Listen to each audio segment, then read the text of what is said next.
بلکہ انسانوں کو کئی اور مہلک امراض سے بچنے کا راستہ بھی دکھا دیا۔ برطانیہ اور امریکہ میں شروع میں اس طریقہ کار کو اناکولیشن کا نام دیا گیا، لیکن اب پوری دنیا میں اس طریقہ کار کی ترقی یافتہ قسم ویکسینیشن یا امیونائزیشن کہلاتی ہے۔ دوستو، پوچھا جا سکتا ہے کہ کیا ترک اس طریقہ کار کے موجد تھے؟ جواب مشکل ہے، کیونکہ تاریخ یہ بتاتی ہے کہ اس جیسے یا اس سے ملتے جلتے طریقے دنیا بھر کے متعدد ممالک اور خطوں میں صدیوں سے استعمال ہو رہے تھے۔ اسی بنیاد پر کچھ لوگوں کا یہ بھی دعویٰ ہے کہ یہ طریقہ کار چین یا ہندوستان میں ایجاد ہوا۔ البتہ ترکوں کا کمال یہ ہے کہ انہوں نے اپنے ایک مشاہدے سے اس طریقہ کار کو جدت دی، اور وہ مشاہدہ یہ تھا کہ چیچک سے متاثر ہونے والی گایوں کا دودھ دونے والے گوالے کبھی انسانی چیچک کا شکار نہیں ہوتے تھے۔ واضح رہے کہ گایوں کو ہونے والی چیچک کاؤ پاکس اور انسانوں کو ہونے والی چیچک سمال پاکس کہلاتی ہے۔ آج ہم جانتے ہیں کہ یہ دونوں مرض دو مختلف وائرسوں کی وجہ سے ہوتے ہیں، جن کا تعلق وائرسوں کے ایک ہی خاندان سے ہے۔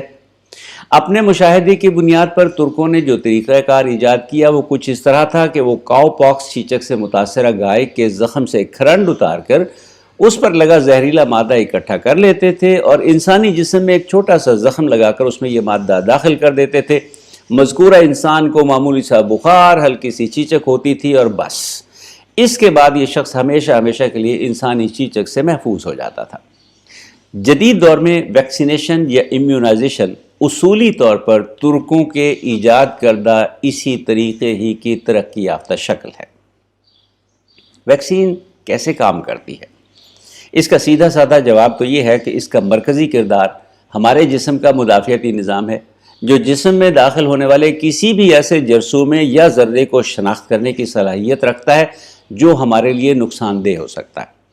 یہ مدافعتی نظام اس جرثومے یا ذرے کے خلاف اینٹی باڈیز نامی مالیکیولز کی ایک فوج تیار کرتا ہے، جس کے نتیجے میں ہمارا جسم اس جرثومے کے خلاف امیونٹی یا قوت مدافعت حاصل کر لیتا ہے۔ یہاں یہ مناسب ہوگا کہ ہم اپنے دوستوں کو انسانی مدافعتی نظام یا امیون سسٹم کے کام کرنے کی بھی تھوڑی سی تفصیل بتا دیں۔ ہمارے مدافعتی نظام کا مرکزی کردار ہمارے خون میں گردش کرتے وہ سفید خلیے ہیں جنہیں وائٹ بلڈ سیلز یا WBCs کہا جاتا ہے۔ یہ خلیے 24 گھنٹے ہمارے جسم کی نگرانی میں مصروف رہتے ہیں۔ ان کی 3 قسمیں ہیں، میکروفیجز، بی لیمفوسائٹس اور ٹی لیمفوسائٹس، اور ان کے اپنے اپنے کام ہیں۔ بیماری پیدا کرنے والا جرثومہ جسے پیتھوجن بھی کہا جاتا ہے اور جو عموماً بیکٹیریا یا وائرس ہوتا ہے، سب سے پہلے میکروفیجز کے ہتھے چڑھتا ہے، جو اسے نگل لیتے ہیں اور اسے نگل کے کھا جاتے ہیں، تباہ و برباد کر دیتے ہیں۔ اس جرثومے یعنی بیکٹیریا یا وائرس میں موجود مالیکیول چونکہ انسانی جسم کے مالیکیول سے مختلف ہوتے ہیں، اسی لیے مدافعتی نظام انہی مالیکیولز کے ذریعے اس جرثومے کو شناخت کرتا ہے۔ جرثومے کے یہ مالیکیول اینٹیجن کہلاتے ہیں اور مدافعتی نظام انہی اینٹیجنز کے خلاف اینٹی باڈیز بناتا ہے۔ اینٹی باڈیز بنانے کا کام بی لیمفوسائٹس نامی سفید خلیے کرتے ہیں۔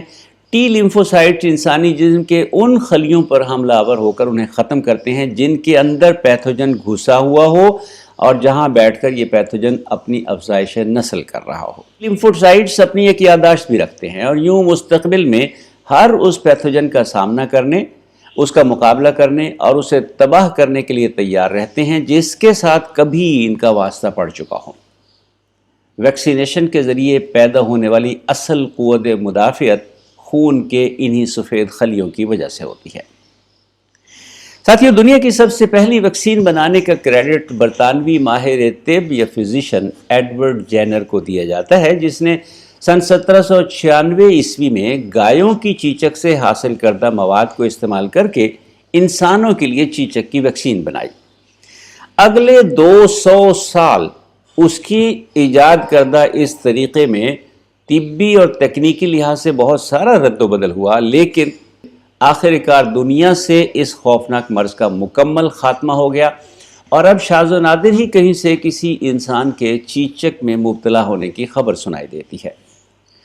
ایڈورڈ جینر کے بعد تو سائنسدانوں کی ایک طویل فہرست ہے جس نے مختلف امراض کے خلاف ویکسینز بنانے اور ویکسینیشن کے عمل کو مزید مؤثر بنانے کے لیے اپنا اپنا کردار ادا کیا۔ ان سائنسدانوں میں لوئس پاسچر، موریسن ہیلیمن، جوناس سالک اور البرٹ سپین جیسے ماہرین کے نام خاص طور پہ قابل ذکر ہیں۔ اس وقت دنیا میں کوئی 20 سے زیادہ موذی امراض کے لیے ویکسینز دستیاب ہیں، جن کے استعمال سے ایک اندازے کے مطابق ہر سال 30 لاکھ سے زیادہ انسانوں کی جان بچائی جا رہی ہے۔ ساتھیوں، اپنے کام کے طریقہ کار کے حساب سے ویکسینز کو 3 یا 4 بنیادی گروہوں میں تقسیم کیا جاتا ہے۔ ہم 3 والی تقسیم کے ساتھ چلیں گے۔ پہلی قسم پورے جرثومے یا ہول پیتھوجن پر مشتمل ویکسین کہلاتی ہے۔ دوسری قسم اینٹیجن یا سب یونٹ اپروچ کی بنیاد پر تیار کی گئی ویکسین کہلاتی ہے، جبکہ تیسری قسم جو نسبتاً جدید ٹیکنالوجی پر مشتمل ہے، جینیاتی مادے یا نیوکلک ایسڈ کی بنیاد پر تیار کی گئی ویکسین کہلاتی ہے۔ پورے جرثومے یا ہول پیتھوجن پر مشتمل ویکسین قدیم ترین، محفوظ ترین اور ابھی تک مؤثر ترین ٹیکنالوجی ہے۔ اس کے 2 ذیلی گروہ ہیں، ایک ان ایکٹیویٹڈ اور دوسری لائیو ایٹینیویٹڈ ویکسین کہلاتی ہے۔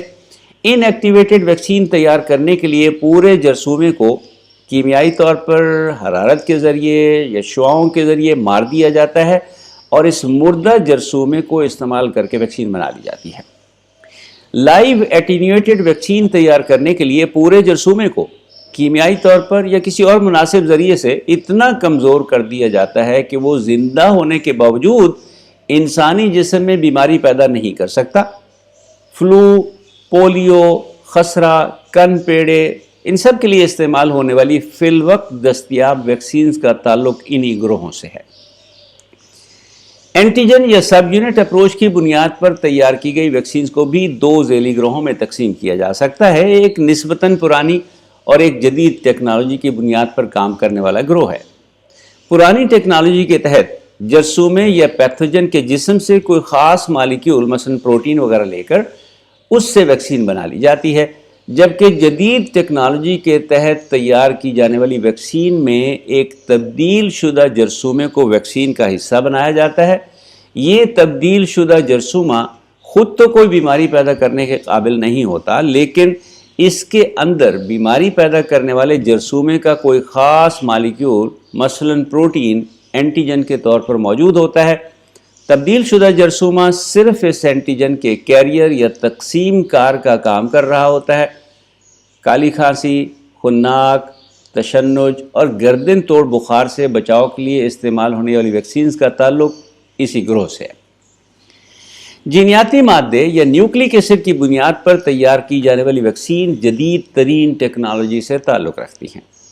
یہ ٹیکنالوجی پہلی بار کورونا کی کچھ ویکسینز تیار کرنے کے لیے استعمال کی گئی ہے اور اس کے بارے میں ابھی بہت کچھ جاننا باقی ہے۔ اس ٹیکنالوجی کے تحت بیماری پیدا کرنے والے جرثومے یا پیتھوجن کے جینیاتی مادے کا ایک خاص حصہ یا جین ویکسین بنانے کے لیے استعمال کی جاتی ہے۔ اس خاص حصے یا جین میں جرثومے کی کوئی خاص پروٹین یا اینٹیجن بنانے کی ہدایات موجود ہوتی ہیں۔ اسے بھی ایک تبدیل شدہ تقسیم کار وائرس کے ذریعے انسانی جسم میں داخل کیا جاتا ہے، جہاں ان ہدایات کے زیر اثر وہ خاص پروٹین یا اینٹیجن بنتا ہے جسے انسانی مدافعتی نظام شناخت کرتا ہے اور اس کے خلاف اینٹی باڈیز تیار کر لیتا ہے۔ اس گروہ کی ویکسینز کو بھی پھر 2 ذیلی گروہوں میں تقسیم کیا جا سکتا ہے، ایک وہ جو ڈی این اے پر مشتمل ہوتی ہے اور دوسری وہ جو ایم آر این اے کی بنیاد پر تیار کی جاتی ہے۔ دوستو، ویکسینز، ویکسینیشن اور امیونائزیشن کا موضوع خاصا تکنیکی ہے۔ ہم نے اسے آسان بنانے، اسے آسان فہم زبان میں آپ تک معلومات پہنچانے کے لیے استعمال کیا ہے۔ امید ہے آپ کو ہماری بات سمجھ آئی ہوگی۔ ہم اپنے مقصد میں کس حد تک کامیاب ہوئے اس کا اندازہ تو آپ کے تبصروں سے ہوگا، لیکن یہ سمجھنا اور سمجھانا بہت ضروری تھا، کیونکہ آئندہ ویڈیو میں ہم آپ کو بتائیں گے کووڈ-19 یا کرونا وائرس کے خلاف تیار کی گئی اور کرونا کے بچاؤ کے لیے استعمال ہونے والی ویکسینز کے بارے میں مزید معلومات۔ ساتھ ہی ساتھ ہم اپنی آئندہ ویڈیو میں اس حوالے سے بھی بات کریں گے کہ کرونا وائرس کے خلاف استعمال ویکسینز کتنی محفوظ ہیں، کتنی مفید ہیں، اور ان کے حوالے سے سوشل میڈیا پر جو طوفان اٹھائے جا رہے ہیں ان کی حقیقت کیا ہے۔ تب تک فیض الحسن نسیم کو دیجیے اجازت۔ اور ہاں، اس چینل کو اپنے دوستوں سے متعارف کرانا مت بھولیے گا کہ علم کی دولت تقسیم کرنا ایک بڑا صدقہ جاریہ ہے۔ اللہ حافظ۔